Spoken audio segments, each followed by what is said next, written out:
মধ্যপ্রাচ্যের উত্তপ্ত রাজনৈতিক পরিস্থিতির মাঝে একজন মানুষের নাম বারবার শোনা যাচ্ছে এবং তিনি হলেন আব্বাস আরাকচি। ইরানের পররাষ্ট্রমন্ত্রী হিসেবে তার পরিচয় থাকলেও আসল পরিচয় তিনি ইরানের সবচেয়ে ক্ষমতাশালী ব্যক্তিদের মধ্যে একজন। তিনি যখন কোথাও সফর করেন তখন তার সঙ্গে এমন একটা নিরাপত্তা বহর থাকে যা দেখলে মনে হবে কোনো বিশ্ব শক্তির রাষ্ট্রপ্রধান চলাচল করছেন। তার একবার সফরের পেছনে খরচ হয় কয়েক মিলিয়ন ডলার এবং এই ব্যয় অনেক দেশের প্রেসিডেন্টের নিরাপত্তা খরচকেও ছাড়িয়ে যায়। কিন্তু প্রশ্ন হলো, কেন এত খরচ এবং কেন এত কঠোর নিরাপত্তা ব্যবস্থা? মধ্যপ্রাচ্যে বর্তমান পরিস্থিতি অত্যন্ত বিস্ফোরক এবং ইরান এই অঞ্চলের সবচেয়ে গুরুত্বপূর্ণ খেলোয়াড়দের একজন। ইসরায়েল এবং যুক্তরাষ্ট্রের সাথে উত্তেজনা তুঙ্গে থাকায় ইরান তাদের শীর্ষ নেতাদের নিরাপত্তার ব্যাপারে এক চুল পরিমাণও ছাড় দেয় না। গত কয়েক বছরে ইরানের বেশ কয়েকজন শীর্ষ পর্যায়ের কর্মকর্তা এবং সামরিক নেতা শিকার হয়েছেন এবং এই ঘটনাগুলো ইরানের নিরাপত্তা কৌশলকে সম্পূর্ণভাবে বদলে দিয়েছে। আব্বাস আরাকচি যখন কোনো বিদেশ সফর করেন তখন তার সাথে থাকে 50 জনের একটি বিশেষায়িত টিম, যারা প্রতিটি মুহূর্তে তার নিরাপত্তা নিশ্চিত করে। বিভিন্ন সূত্র থেকে জানা যায় এই টিমের সদস্যরা ইরানের স্পেশাল কমান্ডো ইউনিট থেকে বাছাই করা হয় এবং তাদের নিয়োগ দেন স্বয়ং ইরানের সুপ্রিম লিডার। এই কমান্ডোরা অত্যন্ত উচ্চ প্রশিক্ষণপ্রাপ্ত এবং যে কোনো জরুরি পরিস্থিতিতে তাৎক্ষণিক পদক্ষেপ নেয়ার ক্ষমতা রাখেন। গোয়েন্দা সূত্রের খবর অনুযায়ী ইরানের আইআরজিসি অর্থাৎ ইসলামিক রেভলিউশনারি গার্ড কর্পসের সবচেয়ে দক্ষ কমান্ডোরা এই দায়িত্ব পালন করেন। তারা শুধু শারীরিক নিরাপত্তাই দেন না, বরং সাইবার নিরাপত্তা, বিষক্রিয়া প্রতিরোধ এবং গোপন যোগাযোগ ব্যবস্থা পরিচালনায়ও দক্ষ। আব্বাস আরাকচির যাত্রায় সবচেয়ে চোখে পড়ার মতো বিষয় হলো তার গাড়ির বহর। তিনি যে গাড়ি বহরে চলাচল করেন তাতে থাকে 18 থেকে 30টি গাড়ি এবং প্রতিটি গাড়ি বিশেষভাবে নির্মিত।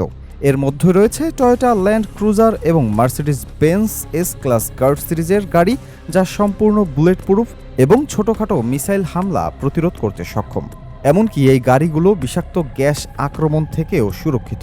প্রতিটি গাড়ির দাম প্রায় $4 লাখ এবং সেগুলোতে আছে বিশেষ সাজোয়া প্লেটিং, যা উচ্চ ক্ষমতার রাইফেল থেকে ছোড়া গুলিও ভেদ করতে পারে না। সাম্প্রতিক সময়ে আব্বাস আরাকচি যখন পাকিস্তান সফরে গিয়েছিলেন তখন বিশেষ কার্গো বিমানে করে তার সম্পূর্ণ গাড়িবহর নিয়ে যাওয়া হয়েছিল। এটা অত্যন্ত ব্যয়বহুল একটি প্রক্রিয়া, কিন্তু ইরান এতে কোনো আপোষ করে না। আরও মজার বিষয় হলো, তার মূল গাড়ির সাথে আরও 2 থেকে 3টি একই মডেলের গাড়ি চলাচল করে, যাতে শত্রুপক্ষ বুঝতে না পারে তিনি আসলে কোন গাড়িতে বসে আছেন। এই কৌশল সাধারণত মার্কিন প্রেসিডেন্ট এবং রাশিয়ার প্রেসিডেন্টের ক্ষেত্রে ব্যবহৃত হয়, কিন্তু ইরান এখন তাদের পররাষ্ট্রমন্ত্রীর ক্ষেত্রেও এই ব্যবস্থা নিয়েছে। কিন্তু আসল রহস্য লুকিয়ে আছে আকাশে। আব্বাস আরাকচি সাধারণত খুব সীমিত পরিসরে বিদেশ সফর করেন এবং তিনি যে বিমানে চলাচল করেন সেটি কোনো সাধারণ বিমান নয়। তিনি সাধারণত ইরান এয়ারলাইন্স স্পেশাল এডিশন বিমানে যাত্রা করেন এবং কখনো কখনো মেরাজ এয়ারলাইন্সের বিমানও ব্যবহার করেন। এই বিমানগুলো বাইরে থেকে দেখতে সাধারণ মনে হলেও ভেতরে সম্পূর্ণ ভিন্ন গল্প। এগুলোকে ডুমসডে প্লেন বলা হয়, কারণ এই বিমানের ভেতরে রয়েছে বিশেষ কমান্ড সেন্টার। জরুরি পরিস্থিতি তৈরি হলে এই বিমানের ভেতর থেকেই দেশের সমস্ত কমান্ড সেন্টারের সাথে সরাসরি যোগাযোগ করা সম্ভব। এই ধরনের বিমান সাধারণত রাশিয়ার প্রেসিডেন্ট ভ্লাদিমির পুতিন এবং মার্কিন প্রেসিডেন্ট ডোনাল্ড ট্রাম্প ব্যবহার করেন। ইরানের একজন পররাষ্ট্রমন্ত্রী এমন উন্নত নিরাপত্তা ব্যবস্থা ব্যবহার করছেন, এটা নিজেই একটা বিস্ময়কর বিষয়। কিন্তু আরও আশ্চর্যের বিষয় হলো, এই বিমান যখন আকাশে ওড়ে তখন তার সাথে থাকে বেশ কয়েকটি ফাইটার জেট। কখনো কখনো এর সাথে F-14 টমক্যাট সিরিজের যুদ্ধবিমান উড়তে দেখা গেছে, যেগুলো পুরনো মডেল হলেও ইরান সেগুলোকে আধুনিক সব সরঞ্জাম দিয়ে আপগ্রেড করেছে। এছাড়া রাশিয়া থেকে পাওয়া MiG-29 যুদ্ধবিমান এবং রাশিয়া সফরের সময় তো Su-57 সিরিজের অত্যাধুনিক যুদ্ধবিমানও তার বিমানের সাথে এসকর্ট হিসেবে উড়েছিল। এই ধরনের নিরাপত্তা ব্যবস্থা সাধারণত কোনো দেশের সর্বোচ্চ নেতার জন্য দেয়া হয়, কিন্তু ইরান তাদের পররাষ্ট্রমন্ত্রীর ক্ষেত্রেও এই ব্যবস্থা নিশ্চিত করেছে। শুধু ফাইটার জেট নয়, আব্বাস আরাকচি যখন বিদেশে সফরে বের হন তখন তার বিমানের কয়েক হাজার ফুট উচ্চতায় উঠতে থাকে একটি বিশেষ ধরনের রাডার প্লেন। এটি দেখতে সাধারণ কোনো রাডার প্লেন থেকে একেবারেই আলাদা এবং এর কাজ অত্যন্ত গুরুত্বপূর্ণ। এই বিশেষ রাডার প্লেনটি নিশ্চিত করে যে আব্বাস আরাকচির সাথে করা যে কোনো যোগাযোগ কেউ জ্যাম করতে পারবে না এবং যে ফ্রিকোয়েন্সিতে তারা যোগাযোগ করছে সেটাও কেউ হ্যাক করতে পারবে না। এই রাডার প্লেনটি আসলে আকাশে উড়ন্ত একটা শক্তিশালী নজরদারি সিস্টেম, যা অনেকটা AWSC এর মতো কাজ করে। সহজভাবে বললে, এই প্লেন আকাশে থাকলে কয়েক হাজার কিলোমিটার দূর পর্যন্ত কি ঘটছে তা স্ক্যান করতে পারে। কোনো অচেনা বিমান, ড্রোন অথবা মিসাইল সিস্টেম কাছে আসার আগেই এটি সেটা ধরে ফেলতে পারে এবং তাৎক্ষণিক সতর্কতা জারি করতে পারে। এই রাডার প্লেন এবং আব্বাস আরাকচির মূল বিমান একসাথে কাজ করে যেন তিনি সবসময় একটা নিরাপদ বুদবুদের ভেতরে থাকেন। আরও মজার বিষয় হলো, শুধু এই রাডার প্লেনই নয়, বরং এর সাথে স্যাটেলাইটও সংযুক্ত থাকে।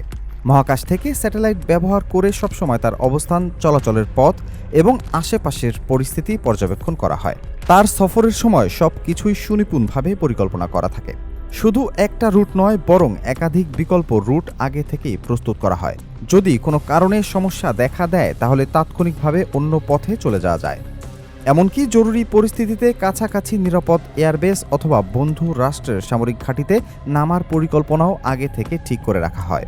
সবচেয়ে চমকপ্রদ বিষয় হলো, এই পুরো নিরাপত্তা ব্যবস্থা অত্যন্ত গোপনীয়তার সাথে পরিচালিত হয়।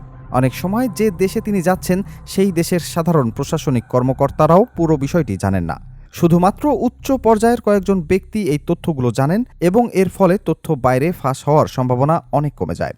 গোয়েন্দা সূত্র জানাচ্ছে, ইরান তাদের এই নিরাপত্তা ব্যবস্থায় কৃত্রিম বুদ্ধিমত্তা এবং মেশিন লার্নিং প্রযুক্তিও ব্যবহার করেছে, যা রিয়েল টাইমে হুমকি শনাক্ত করতে পারে। মধ্যপ্রাচ্যের বর্তমান অস্থির পরিস্থিতিতে ইরানের এই অতিরিক্ত সতর্কতা কি অযৌক্তিক? বিশেষজ্ঞরা মনে করেন মোটেও না। গত কয়েক বছরে ইরানের পারমাণবিক বিজ্ঞানী মোহসেন ফখরিজাদে, কোদস ফোর্সের কমান্ডার কাসেম সুলাইমানি এবং হামাসের রাজনৈতিক নেতা ইসমাইল হানিয়েকে হত্যা করা হয়েছে। এই ঘটনাগুলো ইরানকে তাদের শীর্ষ নেতাদের নিরাপত্তা নিয়ে অত্যন্ত সচেতন করে তুলেছে। আব্বাস আরাকচি শুধু পররাষ্ট্রমন্ত্রী নয়, বরং তিনি ইরানের পারমাণবিক আলোচনার প্রধান সমন্বয়কারীও, এবং এই ভূমিকার কারণে তিনি ইসরায়েল এবং পশ্চিমা দেশগুলোর নজরে আছেন। সব মিলিয়ে আব্বাস আরাকচির একটি সফর শুধু সাধারণ কোনো ভ্রমণ নয়, এবং এটি একটি চলমান সামরিক অভিযানের মতো, যেখানে আকাশ, মাটি এবং অত্যাধুনিক প্রযুক্তি একসাথে কাজ করে তাকে সর্বদিক থেকে সুরক্ষিত রাখতে।